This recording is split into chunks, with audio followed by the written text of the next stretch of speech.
Aku rindu Tuhan, aku rindu semua orang tahu. Aku rindu Tuhan, aku rindu semua orang percaya padamu. Sebab hanya Engkau juru selamat, sebab hanya Engkau penebus dosa, agar semua orang menjadi tahu hidup dalam damai sejahtera-Mu, agar semua orang tidak binasa, dapat masuk kerajaan surga.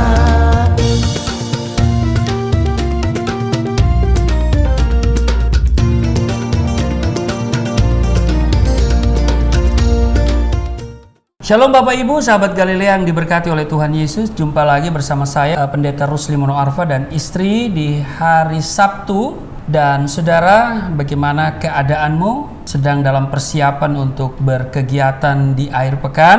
Kita siapkan dulu waktu bagi Tuhan ya, untuk kita membaca dan merenungkan firman Tuhan di hari ini. Mari kita berdoa. Segala hormat kemuliaan hanya bagi-Mu Allah di dalam nama Yesus Kristus. Dikuduskanlah namamu, datanglah kerajaanmu, jadilah kehendak-Mu di bumi seperti di surga. Kami datang di hadapan-Mu mengucap syukur buat kebaikan Tuhan yang sudah mengantar kami sampai kami berada di hari ini Sabtu, dan kami mau melakukan berbagai kegiatan akhir pekan. Kiranya Tuhan menyertai kami, memberkati kami, sehingga hari ini, sepanjang hari ini ada damai, ada sukacita. Amen. Yang memerintah dalam diri dan kehidupan kami. Saat ini sebelum kami berkegiatan, firman Tuhan akan kami baca. Urapi kami, buka hati pikiran kami. Urapi juga hamba-Mu yang tidak ada apa-apanya, sehingga apa yang hamba sampaikan benar-benar sesuai dengan pesan yang mau Tuhan sampaikan. Terpujilah Engkau di dalam nama Yesus Kristus. Kami berdoa dan mengucap syukur. Haleluya. Amin. Bapak Ibu, kita akan membaca di dalam Matius pasal 10 ayat 34 sampai dengan ayat 42. Yesus membawa pemisahan bagaimana mengikut Yesus. Ayat 34, jangan kamu menyangka bahwa aku datang untuk membawa damai di atas bumi. Aku datang bukan untuk membawa damai, melainkan pedang. Sebab aku datang untuk memisahkan orang dari ayah, anak perempuan dari ibunya, menantu perempuan dari ibu mertuanya. Dan musuh orang ialah orang-orang seisi rumahnya.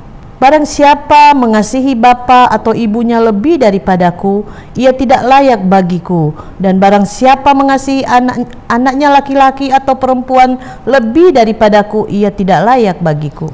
Barang siapa tidak memikul salibnya dan mengikut aku, ia tidak layak bagiku. Barang siapa mempertahankan nyawanya, ia akan kehilangan nyawanya.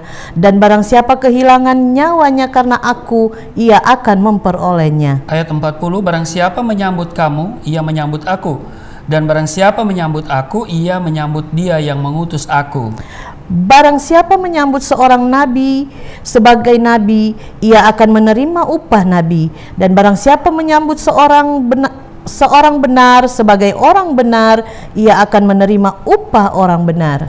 Ayat 42, dan barang siapa memberi air sejuk secangkir saja pun kepada salah seorang yang kecil ini, karena ia muridku, aku berkata kepadamu, sesungguhnya ia tidak akan kehilangan upahnya daripadanya. Amen. Nah, Bapak Ibu, sahabat Galilea yang diberkati oleh Tuhan Yesus, setiap orang diperhadapkan dengan pilihan. Kita harus menentukan keputusan. Nah, sebagai orang Kristen, perlulah kita merenungkan ulang apakah setiap keputusan yang kita ambil untuk memilih senantiasa terkait dengan Kristus. Telah sering terjadi karena enggan atau sungkan, tidak mau repot, maka orang memilih bukan yang benar, tetapi yang lancar.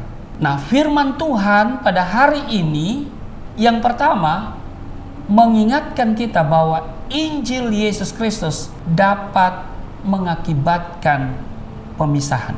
Orang yang ikut Yesus dengan sungguh, ia pasti memilih Yesus dan ajarannya. Karena mengikut Yesus berarti ia sudah hidup baru. Orientasinya atau orientasi hidupnya adalah Kristus. Segala yang dilakukan mesti terkait dengan kehendak Kristus. Betul? Kehendak Kristus dalam kerajaannya membawa kita pada pemisahan, berpisah dengan harta. Karena harta hanya alat saja, bukan tujuan. Amin. Amin. Bukan yang utama. Amin. Kemudian berpisah dengan kekasih-kekasih kita. Karena kita semua ada di dunia ini sementara saja. Penerapannya tidak mudah. Namun ikut Yesus adalah mengikuti sebuah kepastian bahwa jalan itu benar. Bapak Ibu, adalah seorang anak pemudi yang menjadi bingung karena ia mengenal Kristus melalui keluarga di mana ia bekerja. Ingin untuk ikut Yesus, tetapi dia kebingungan. Kebingungan terjadi karena ia sulit berpisah dari orang tuanya. Ia tahu ajaran hormatilah ayahmu dan ibumu, bahwa orang tua adalah orang yang dipakai Tuhan dan merawat dan menghidupinya sejak dari kandungan. Ketika ia merenungkan ulang, apakah ia harus berpisah dengan orang tuanya, melawan kehendak orang tuanya? Menjadi pemudi ini jelas sangat tidak mudah berada di tempatnya. Maka ia mendapat bekal untuk melangkah. Injil Yesus Kristus yang mewacanakan bahwa pemisahan itu mau tidak mau akan terjadi. Pedang Injil tidak selalu mengoyak dan memisahkan keluarga. Banyak orang bahkan keluarga yang merespons Injil dengan keterbukaan. Kisah Rasul pasal 16 ayat 31, 32 dan 33 dikatakan, Jawab mereka, percayalah kepada Tuhan Yesus Kristus dan engkau akan selamat, engkau dan seisi rumahmu. Ayat 32, lalu mereka memberitakan firman Tuhan kepadanya dan kepada semua orang yang ada di rumahnya. Ayat 33, pada jam itu juga kepala penjara itu membawa mereka dan membasuh bilur mereka. Seketika itu juga ia dan keluarganya memberi diri dibaptis. Demikian di dalam Kisah Rasul 16 ya. Kita lihat bahwa kepala penjara membawa mereka, siapa mereka? Yaitu keluarganya. Dan mereka memberi diri dibaptis. Kasih dan hormat pemudi yang saya katakan tadi pada ayah dan ibunya tidak berubah. Ini kisah nyata loh. Dan ketika pemudi ini telah menikah dan dikaruniai anak, kedua orang tuanya pun menerimanya kembali. Tidak ada masalah. Nah, itu yang pertama. Yang kedua, bahwa seorang pengikut Kristus, ia mengenal Yesus dan kasihnya, sehingga seseorang yang mengikut Yesus, dia harus siap memikul salib. Ya kan? Dikatakan di Matius pasalnya yang ke-10:38, barang siapa tidak memikul salibnya dan mengikut aku, ia tidak layak bagiku. Seseorang yang tidak memikul salibnya dan mengikut aku, kata Yesus, ia tidak layak untuk aku. Memikul salib artinya siap menyerahkan nyawa agar berita Injil digemakan di seluruh dunia. Kesiapan menyerahkan nyawa merupakan bukti bahwa nyawanya sudah menjadi milik Tuhan, bukan milik sendiri. Di ayat 39, barang siapa mempertahankan nyawanya, ia akan kehilangan nyawanya. Dan barang siapa kehilangan nyawanya karena aku, ia akan memperolehnya. Seorang duta Injil adalah orang yang percaya Tuhan, hidupnya milik Yesus. Maka tuntutan Tuhan agar duta Injil memikul salib tentu tidak berlebihan. Memprioritaskan Yesus dari semua ikatan lain di dunia ini memang tidak mudah. Namun ingatlah Bapak Ibu bahwa kasih Kristus kepada kita melampaui segala kepentingan dirinya sendiri. Yesus telah mengorbankan dirinya agar saudara dan saya yang tadinya orang berdosa memperoleh keselamatan hidup kekal. Nah, hanya orang yang mengenal kasih Yesus akan siap memikul salibnya. Ada kisah seorang ibu yang masuk dalam kobaran api yang membakar rumahnya untuk menyelamatkan anak bayinya. Ia seperti tidak memikirkan dirinya lagi. Akhirnya ia berhasil menyelamatkan anaknya. Ia sendiri mati karena luka bakar 90%. Saudara sahabat Galilea yang diberkati oleh Tuhan Yesus, kasih Yesus mirip dengan kasih seorang ibu itu. Jika kita mengenal kasihnya, kita akan selalu siap untuk memikul salib kita karena kita mengikut Yesus yang kasihnya total atas kita. Amin. Yang ketiga, mempraktekkan hal-hal kecil tapi dengan cinta yang besar. Dikatakan di Matius pasal 10 ayat 42, dan barang siapa memberi air sejuk secangkir saja pun kepada salah seorang yang kecil ini, karena ia muridku, aku berkata kepadamu, sesungguhnya ia tidak akan kehilangan upahnya daripadanya.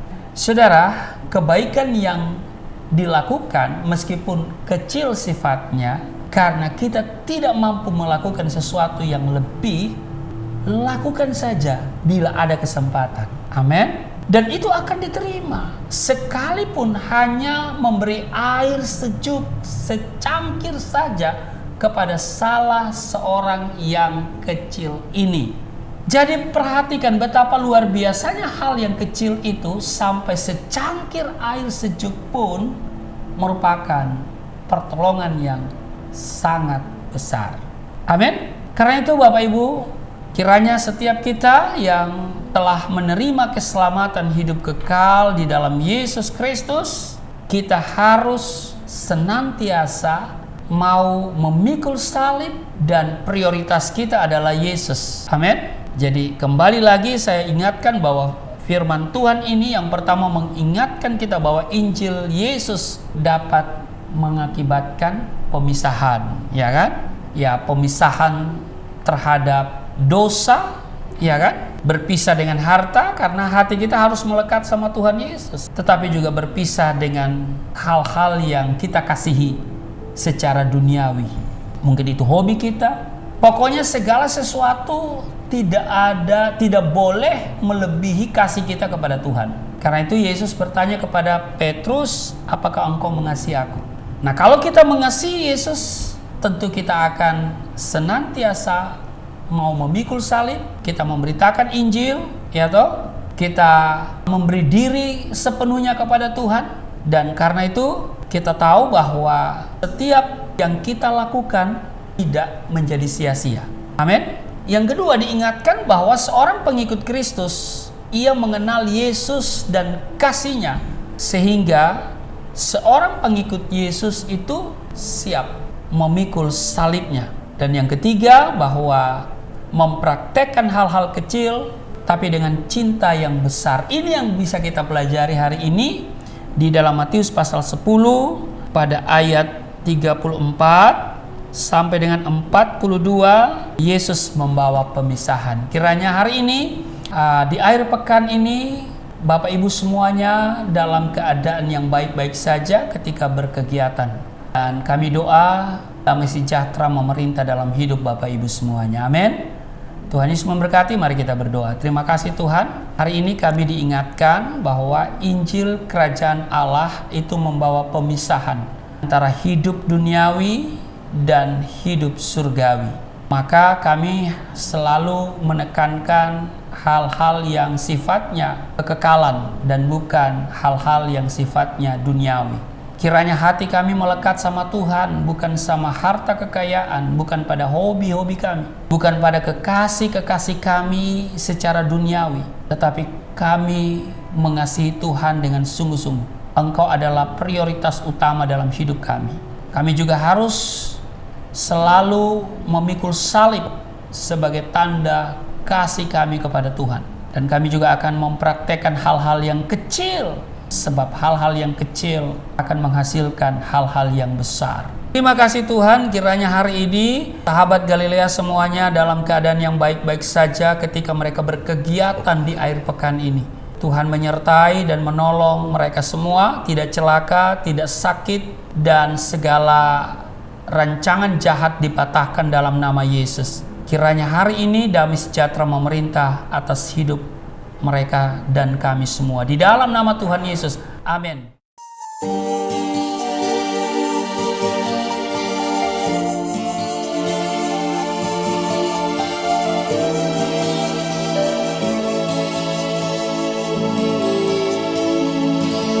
Bapa kami yang di surga, dimuliakanlah nama-Mu. Datanglah kerajaan, jadilah kehendak-Mu di bumi seperti di